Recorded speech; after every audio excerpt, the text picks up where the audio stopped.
کمیته اولتای فوق‌العاده تاجیکستان خبر داد که شب 19 مارس سال 2024 تقریبا ساعت 22:00 دقیقه بر اثر بارشات اخیر در قلمرو دهه خانک‌های کویی جماعت همنام در دره الموسی در کنار شهر ایسار یک پاره کو لغزیده خانه‌های 8 ساکن این دهه را تحت خطر قرار داده است.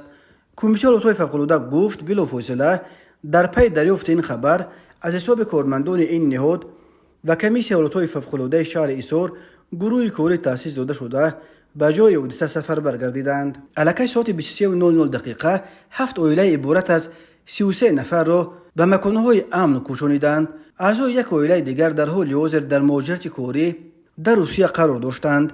در حال حاضر در جای حادثه نوبرداری شب و روزی تشکیل کرده شده است.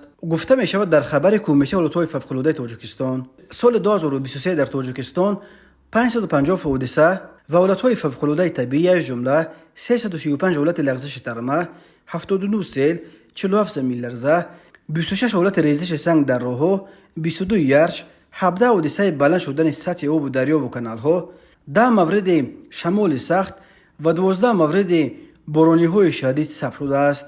در 12 آفت طبیعی 51 نفر به هلاکت رسیدند.